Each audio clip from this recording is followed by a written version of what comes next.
berdiri. Kalau berdiri, yuk. Kita ikuti ya.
Begitu juga ya Bapak kepada ibu guru kami, berilah yang kesehatan, agar mereka dapat mendidik kami anak-anak ini ke jalan yang benar. Bapak, atas itu masih banyak dosa yang kami perbuat, kiranya Kau hapuskanlah segala dosa dan pelanggaran kami, agar kami layak disebut anak-anak-Mu. Doa ini kami sampaikan dengan perantaraan Kristus Tuhan kami. Amin. Terima kasih ya.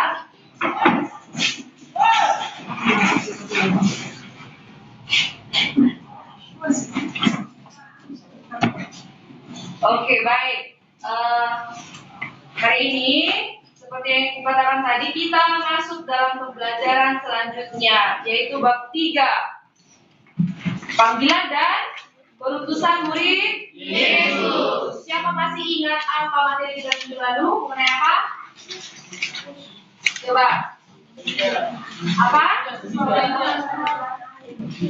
Mengenai apa tugas kita minggu lalu? Mengenai apa materi kita minggu lalu? Yesus mewartakan kerajaan Allah. Ya, melalui sebelum itu melalui perumpamaan.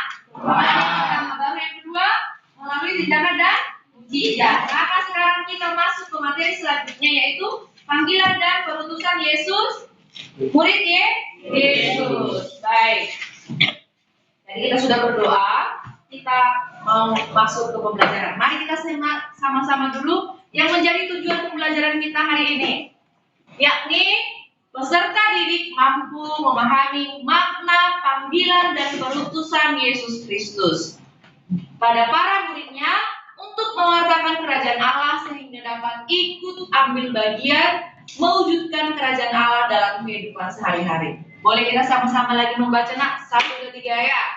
Peserta didik mampu memahami makna panggilan dan perutusan Yesus Kristus pada para muridnya untuk mewartakan kerajaan Allah sehingga dapat ikut ambil bagian mewujudkan kerajaan Allah dalam kehidupan sehari-hari. Oke, ini yang menjadi tujuan pembelajaran kita dalam pertemuan hari ini ya.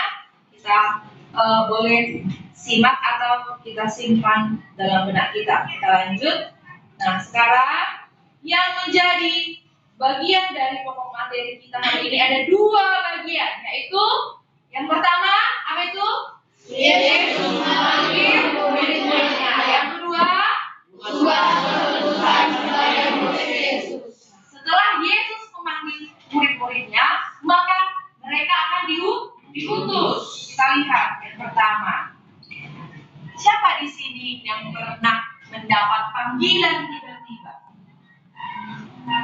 Siapa pernah di sini ada mendapat panggilan? Contoh, panggilan dari guru, panggilan dari BP, ISE. Coba, waktu dulu. Siapa yang pernah dapat panggilan? Usah malu. Malu dulu mendapat iya. 1, sedikit kita menyerah. Iya. 1, 2. Masih sebentar. 1, 2, 3, 4, 5, 6, 7, 8. Guru BK. Oke, karena guru BP. Iya. Guru AM di kelas. Oke, siapa lagi dari sini tadi? Ayo coba tunjuk tangan dulu. Ada dari sini berapa? Yang mau? Guru BP. Iya. MTS. Iya. Iya. Iya, baik. Rata-rata guru BP. Nah, coba yang tadi tunjuk tangan kan sudah ya?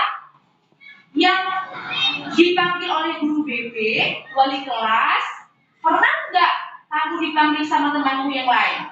Pernah juga? Apa perbedaan yang kamu rasakan ketika kamu dipanggil oleh guru BP atau temanmu? Ada nggak perbedaannya? Aduh. Jawab pasti yang tunjuk tangan tadi lah yang maunya. Ada nggak perbedaan ketika kamu dipanggil temanmu dengan dipanggil oleh guru BP? Bagaimana perasaan yang dipanggil oleh guru BP? Terus apa lagi? Panik loh. Panik ya? Terus apa lagi? Apa? Osa-osa. Bahasa Indonesianya apa? Mos-mos melayang, osa-osa. Apa lagi? Perasaan apa lagi? Bingung. Oh iya. Pokoknya ketika kita dipanggil oleh orang yang lebih berwibawa dibanding kita, maka ada perasaan cemas, ya kan? Benar nggak? Perasaan cemas kan? Nah, coba ketika teman satu kelasmu atau teman satu sebaya di sekolah yang memanggilmu, sama nggak perasaannya? Sama? Pasti ada perbedaan. Ketika kita dipanggil oleh teman sebaya dengan yang memanggil yang punya wibawa atau kedudukan, misalnya kepala sekolah, wali kelas, ataupun orang tua. Nah, coba kita lihat lagi. Nah, apakah perasaan itu juga selalu dirasakan setiap kali dipanggil orang lain? Ya, wajib ya. Kita pasti merasakan perbedaan. Nah, adakah pengalaman yang mirip? Rata-rata ya. Tadi kelompok saya gak ada tunjuk tangan. Berarti gak ada yang pernah manggil kalian. Adanya? Ada. Tapi malu-malu orang itu. Oke, kita lanjut. Kita melihat apa yang menjadi definisi atau arti dari kata panggilan itu menurut KBBI. Coba sama-sama baca. Menurut KBBI, panggilan berarti orang yang dipanggil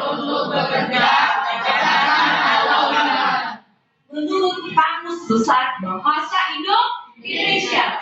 Kata panggilan itu berarti orang yang dipanggil untuk bekerja, ajakan atau undangan. Itu dia ya arti yang sebenarnya menurut KBBI. Kita melihat lebih dalam lagi pengalaman mendapat panggilan.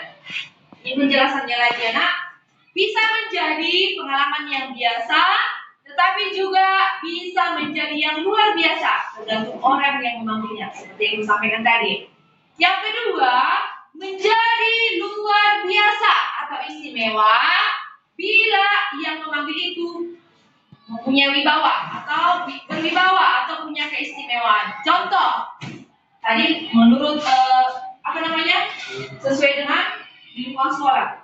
Ada nggak perbedaan ketika kamu dipanggil oleh pastor atau dipanggil dengan guru agama? Ada perbedaannya? Ada? Langsung seperti apa perasaan ketika dipanggil oleh pastor? Senang? Padahal tadi dipanggil guru BB kamu ngos-ngosan. Tadi dipanggil pastor senang gitu ya? Oke, berikutnya. Jika panggilan mendatangkan kesenangan. Coba baca yang nomor 3. Sama-sama kita yuk. Jika panggilan mendatangkan kesenangan, keuntungan, kebaruan, cepat tetapi jika membebani atau ya, manusiawi ya. Coba kalau sudah dipanggil orang tua, udah tahu jamnya nih. Contoh jam 5, panggil si siapa namamu? Margaret. Dipanggil Margaret. Sudah langsung piring dia. Oh, piring kami belum dicuci. Kalau sudah dikatakan mengenai pekerjaan, pasti dipanggil gitu kan? Benar nggak? Benar. Jangan jauh-jauh. Setiap hari pagi-pagi, kelas 8B, tolong diperhatikan sekitar lingkungan kelasnya. Mana kelihatan murid benar.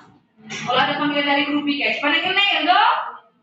Manusiawi kan? Harus mana nama uti sambat, disuruh BSK mana nama buat harus silakan detori. Mau teman nanti, pasti dipikir-pikir dulu. Pikir 2 kali pasti. Itu manusiawi yang sering kamu lakukan. Selanjutnya, coba sama-sama kita baca yuk. dalam arti yang khusus, seseorang juga dapat merasakan keharusan untuk melakukan sesuatu yang baik sebagai salah satu bentuk panggilan dari dalam dirinya. Dalam arti khusus, seseorang juga dapat merasakan keharusan untuk melakukan sesuatu yang baik sebagai salah satu bentuk panggilan dalam dirinya. Seperti apa lah yang contohnya? Nggak harus disuruh, tapi hati nuranimu langsung bekerja gitu. Hal apa yang bisa kamu sebutkan? Ini udah sampai udah bilang apa yang lain coba. Nggak harus disuruh, nggak harus ada aturannya. Di tadi Pak, nggak harus ada. Ini aku dulu. Oke, good. Bentar aja. Apa lagi? Ini harus berapa aturannya ya? Yang lain coba apa? Oke, belajar. Yang lain belum apa, belum pas, tapi baiklah. Yang lain ada lagi? Arti yang khusus apa? Apa lagi nak? Grace. Mana enak? Apa? Berdoa, Bu. Apa? Berdoa, Bu. Bagus, berdoa juga ya. Bagus, berdoa. Dalam arti khusus tidak harus diberi. Seseorang juga dapat merasakan keharusan untuk melakukan sesuatu yang baik sebagai salah satu bentuk panggilan dari dalam dirinya. Mau kata untuk hari Minggu, jika kita memang benar-benar mengimani Yesus Kristus itu, tidak harus disuruh, tidak harus dipanggil-panggil sama orang tua, maka ada keharusan, kewajiban. Mari di bawah atau supaya bisa saya ambil kerjaan sedikit dan tidak terlambat pergi ke gereja untuk beribadah. Ya, itu dia ya. Panggilan khusus atau dalam arti khusus dalam arti panggilan ini. Itu dia. Sampai sini bisa dipahami nak? Saya. Oke, kita lanjut. Sebelum lanjut kisah panggilan panggilan dalam kitab suci, ya. Seperti Ibu bilang tadi, panggilan dalam kehidupan sehari-hari kita akan lautkan atau apa hubungannya dalam panggilan dalam kitab suci seperti yang sudah dikatakan oleh kitab suci di sini. Ayo kita sama-sama lihat. Boleh sambil buka bukunya ya. Ayo buka dulu mata pelajaran. Buka ya.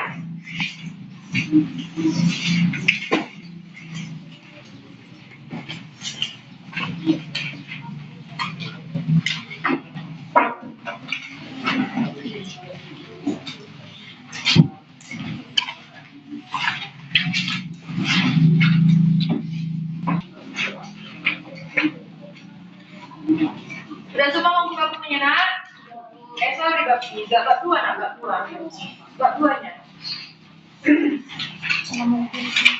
Bagian tentang kitab suci ada dari inspirasi dalam kitab suci. Nah, di sini ada 3 kutipan Injil. Matius 4, Matius 16, Lukas 5 dan Lukas 9. Ada?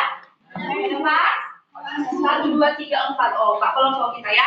Nah, sekarang kita mau melihat apa hubungan tentang panggilan seseorang dalam kehidupan sehari-hari dengan panggilan yang sudah dibuat oleh Yesus terhadap murid-muridnya melalui atau berdasarkan teks kitab suci yang sudah tertera di sini. Sesuai nggak dengan yang di bukunya? Sesuai ya. Nah, terus ya coba yang di bawah coba perhatikan, temukan gagasan yang penting. Gagasan penting yang berkaitan dengan panggilan murid Yesus. Ada berapa pertanyaan di situ nak? Berapa? 5. Siapa yang dipanggil? Dari golongan mana dalam masyarakat? Sikap mereka saat dipanggil, syaratnya dan untuk apa mereka dipanggil? Nah, itu dia pertanyaannya. Nah, sekarang coba saya mau kita kerja sama dulu di dalam kelompok sesuai dengan materi kita hari ini. Jadinya seperti ini ya nak. Nah, ada berapa tadi kutipan kitab suci? 3, 4 kan? Nah, seperti inilah dia buat. Coba nanti satu-satu ke depan tiap-tiap kelompok boleh dipresentasikan seperti ini. Bisa dibaca nak? Oke. Tapi hasil diskusinya boleh dibuat di sini ya. Tapi harus sesuai dengan tabel seperti yang Ibu sama tampilkan. Boleh? Bisa ya? Bisa. Iya, sama saja. Buat nama kelompoknya, nama orang kudus ya. Nggak usah kelompok A, B, C. Contoh, ini kelompok Santa Maria. Enggak lah, lagi-lagi semua. Santo Yohanes ya. Ini kelompok Santo Yohanes. Ini kudus siapa? Santa Elizabeth. Tulis, ngeluh bawah. Ini kelompok Santa apa kalian? Santa Maria. Santa apa? Itu Santa Maria. Tadi ini Elizabeth, Maria. Ini Yohanes. Ini Santa Tarsius. Oh, Destina diapli itu Destina. Oke baik. Silakan. Paham kan maksud ibu apa? Iya. Ayo bersama yuk diskusi. Tanpa ribut.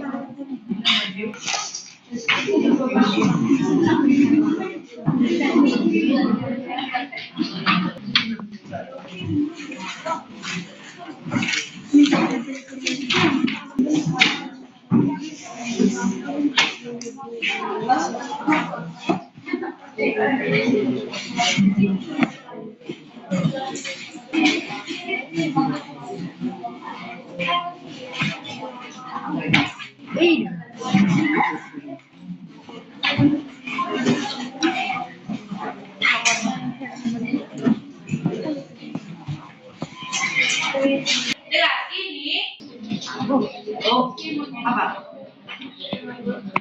Sesuai dengan itu ya tabelnya. Turun.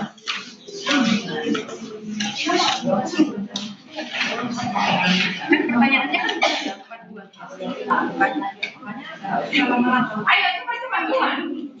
Oke, kelompok Santa Elizabeth sudah mulai menggambar tabelnya. Tabel udah. Buruan, ayo. Oke, kelompok Santa Elizabeth pas. Ayo nak, buruan. Baca bisa ke sini saya. Kelompok Santo Yohanes. Iya.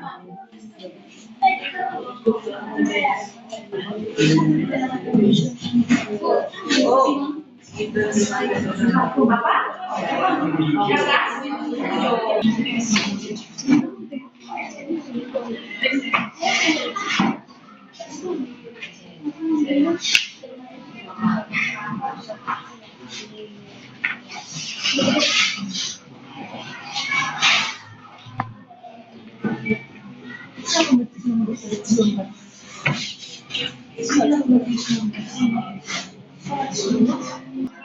Terus ya, Nak?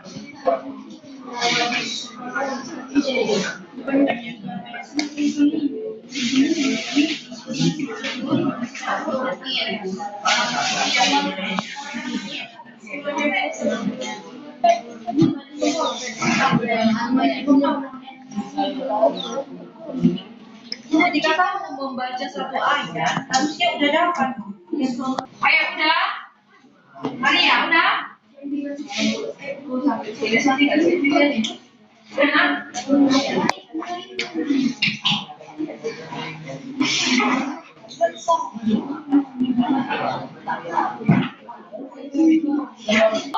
Baca Quran kali. Ayo, cepat.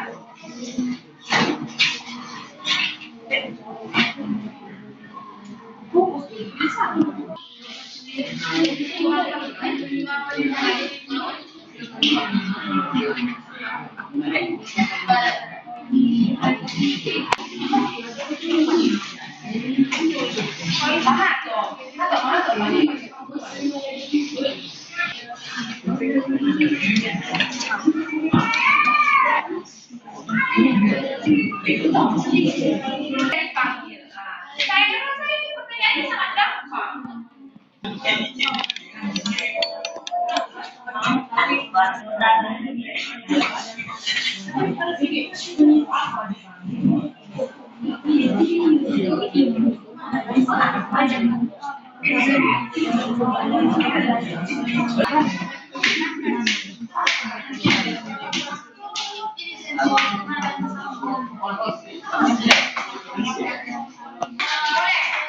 Hasil diskusi dari tiap-tiap kelompok nanti Ibu akan nilai bagaimana hasil dari kerja kelompok kalian dalam pembelajaran kita yang tadi. Baik, boleh dimulai dari kelompok Santa Maria.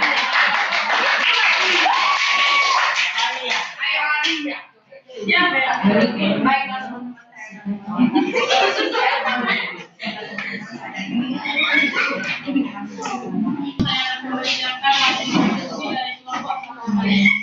Siapa yang dipanggil menentukan ayat 18 sampai 22. Simon, Yakobus, Yohanes, dan Zebedeus. Murid-muridnya. Injil Lukas 5 sampai 32. Ayat 27 sampai 32. Dari golongan ayat 18.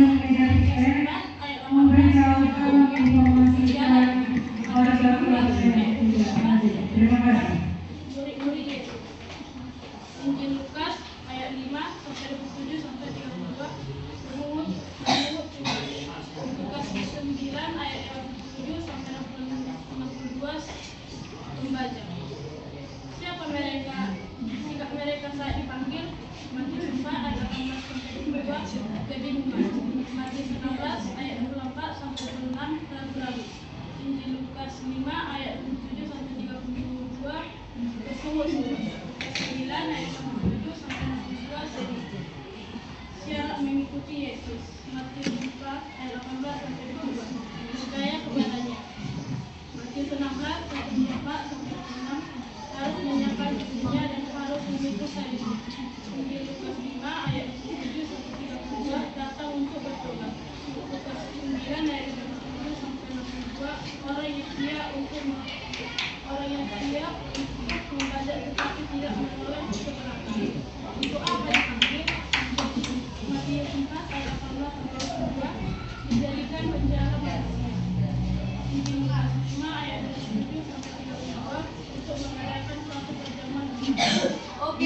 terima kasih. Dari hasil Santa, mari kita kami sekali lagi. Maka selanjutnya kita dengarkan dari Santa Alisa. Terima kasih guru dan teman-teman sekalian.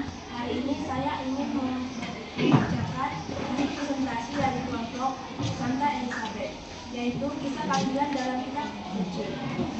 Siapa yang dipanggil dalam Matius 4 ayat 18 sampai 22, Simon yang disebut Petrus dan Andreas saudaranya. Dalam Matius 16 ayat 24 sampai 26, yaitu yang dipanggil adalah murid-muridnya. Dan Matius 5 ayat 27 sampai 32 dipanggil adalah Lewi, orang-orang Farisi dan ahli-ahli Taurat. Dalam Lukas 9 ayat 57 sampai 62 adalah seorang yang lain yang kehilangan bapaknya. Dari golongan Kana, dalam Matius 4 ayat 18 sampai 22 yaitu penjara ikan. Dalam Matius 16 ayat 24 sampai 26 yaitu murid Yesus. Dalam Lukas 5 ayat 27 sampai 32 yaitu pemilik cukai. Dalam Lukas 9 ayat 57 sampai 62 yaitu seorang yang bertemu Yesus di pinggir jalan. Jika mereka saat dipanggil jalan, Matius 4 ayat 18 sampai 22 yaitu mereka meninggalkan jalannya dan mengikuti Yesus. Dalam Matius 16 ayat 24 sampai 26 yaitu mau mengikuti Yesus. Lukas 5 ayat 27 sampai 32 yaitu maka berdirilah Lewi dan meninggalkan segala sesuatu lalu mengikuti dia. Lukas 5 ayat 50, Lukas 9 ayat 57 ayat sampai 62 yaitu ragu-ragu. Syarat mengikuti Yesus. Matius 4 ayat 18 sampai 22 menjadi penjara manusia. Dalam Matius 16 ayat 24 sampai 26 dia harus menyalurkan dirinya, memikul salibnya dan mengikuti aku. Lukas 5 ayat 27 sampai 32 ialah bukan orang sehat yang membutuhkan salib, tetapi orang sakit. Lukas 9 ayat 57 ayat sampai 62 adalah beritakan dan beritakanlah kerajaan Allah di mana-mana. Untuk apa dipanggil? Matius 4 ayat 18 22. Dipanggil untuk menjadikan penjala manusia. Matius 16 ayat 24 sampai 26 dipanggil untuk menyangkal dirinya dan memikul salib. Lukas 5 ayat 27 sampai 32 dipanggil supaya mereka bertobat. Lukas 9 ayat 57 sampai 62 dipanggil untuk mewakilkan kerajaan Allah. Ini kan presentasi dari kelompok Elizabeth. Beri aplaus untuk kelompok Santa Elizabeth. Benar ya? Benar, ada pertanyaan? Bagi kelompok Santa Elizabeth nggak ada. Next, Santa Cecil. Kami dari Santa Cecil membaca kasih bersama Matius 4 ayat 11 sampai 12. Kami dipanggil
agak pelan, maka mungkin semua belum mendengar ya.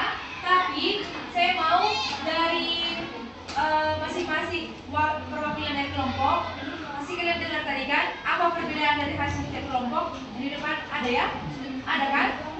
Nah, mungkin yang duduk di sini kurang dengar. Coba dari antara kalian yang di depan ini, ada yang mau ditanyakan dari hasil contoh dari Santa Elizabeth, Santa Maria, Kasih, dan Yohanes? Ada yang mau ditanyakan? Kurang pas? Jelas? Jelas semua? Oke, itu dia ya. Maka sekali lagi kita berikan tepuk tangan bagi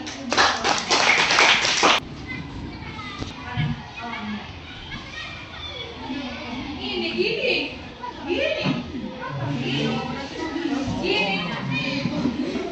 That is fine. Sudah?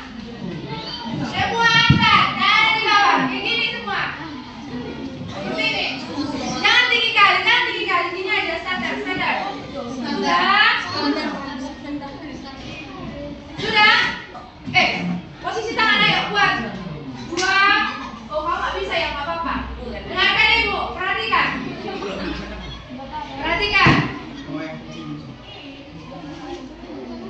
Ketika ibu mengatakan kata Yesus, maka kamu boleh menangkap tanganmu. Oke, siapa nanti yang kedapatan? Dia akan kamu di depan. Baik, saya akan bercerita. Pada bulan 12, kata apa tadi? Pada bulan 12. Lagi dengar, perhatikan kemarin. Bulan 12 yang sama dengan masa sekarang. Seperti ini buat 12 yang di bulan Desember, kita sebagai umat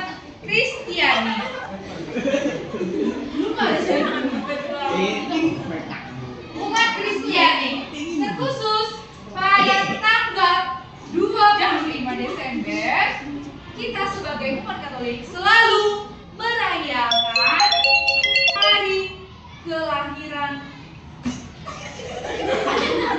Juru Selamat manusia, yakni Yesus Kristus.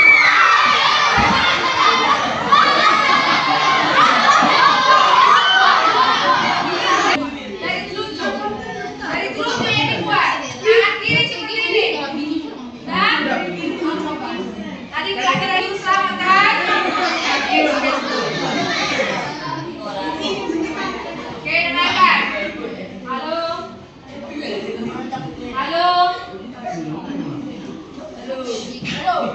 Maka sesuai yang sudah dinubuatkan oleh Nabi Yesaya.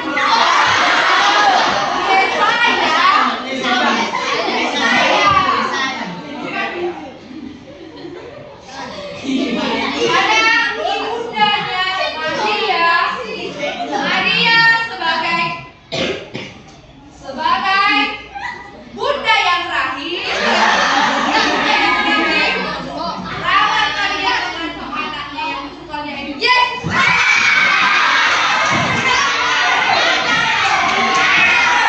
Melihat ke layar. Oke, kita memanfaatkan waktu yang kita sampai lagi. Semua dulu melihat ke layar monitor. Halo. Santa Maria, kelompok Santa Maria, Pak Ramson. Bisa dibaca? Bisa dilihat? Oke, mari kita baca sama-sama. 2 ayat.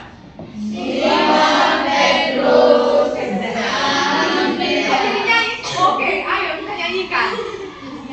2, 3 ya.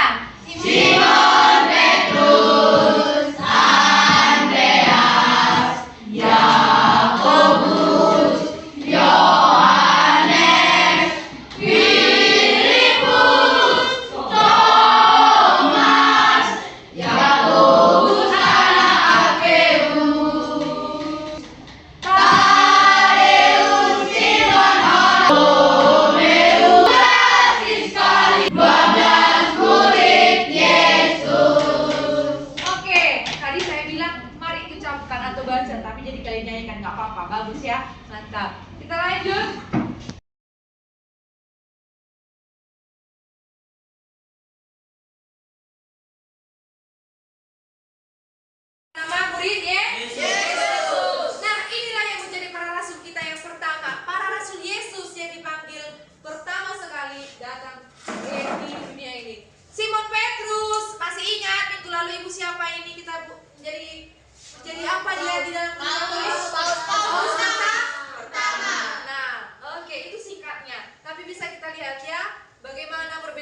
mereka adalah ini seorang nelayan, pemungut cukai. Bisa dibedakan ya, ada yang pakai apa? Ada yang pakai kumis, ada yang pakai jenggot, ya kan si Thomas? Si Thomas yang tidak percaya kepada bangkitan Yesus. Oke, kita lanjut. Itu singkatnya. Inisiatif datang dari Yesus. Nah, kita mau lihat dari kelompok sederhana. Kita mau lihat Yesus memilih murid-muridnya itu inisiatifnya. Tadi kita harus ingat pertama tujuan pembelajaran itu. Yesus mau mewartakan kerajaan Allah, tapi dia butuh teman, partner, teman kerja untuk mewartakan apa? Apa yang menjadi inti dari apa maksud dari dan tujuan dari perutusan atau pemanggilan murid Yesus?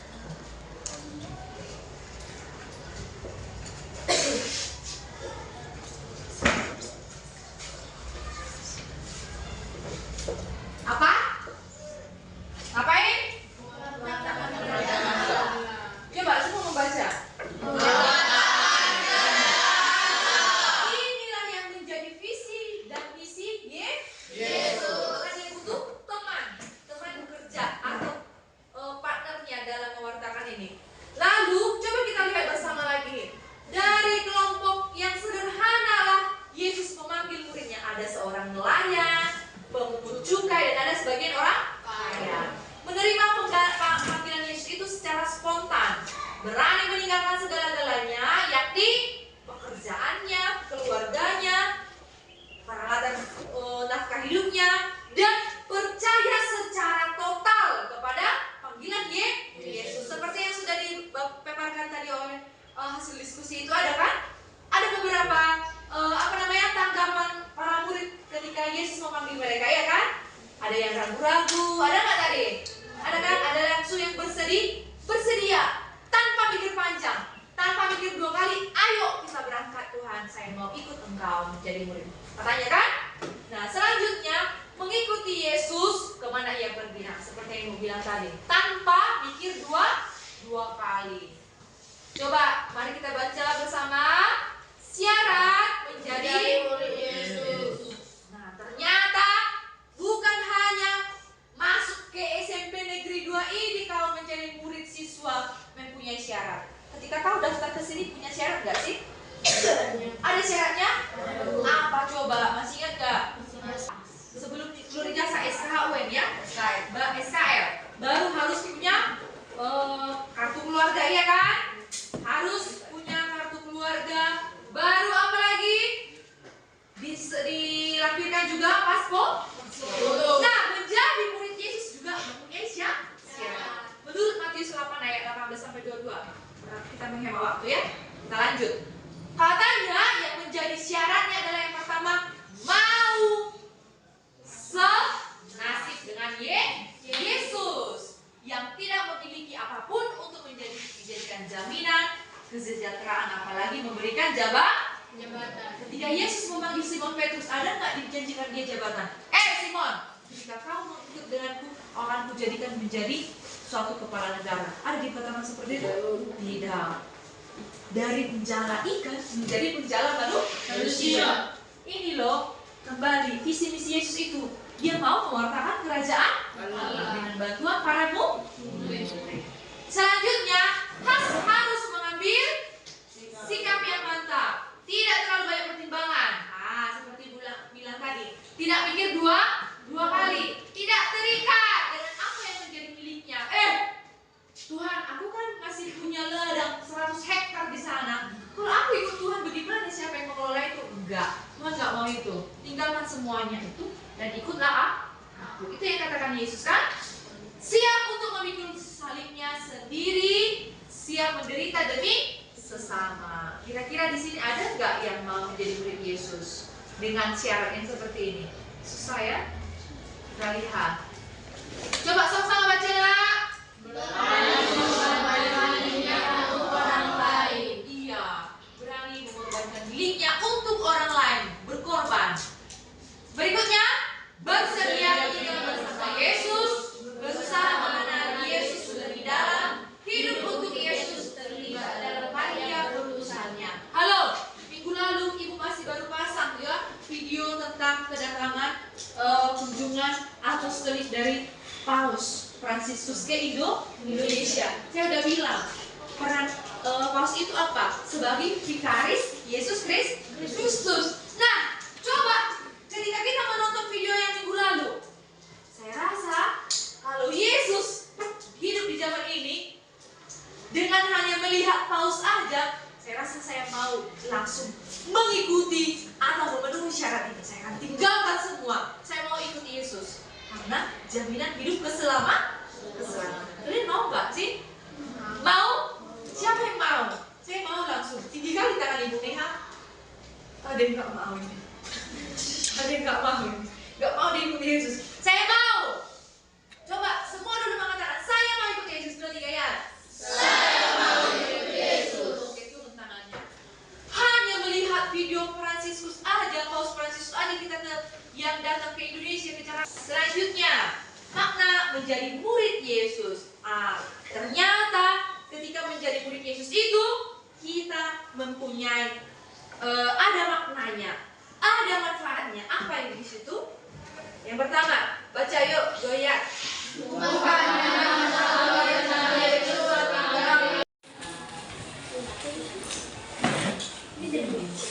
tinggal.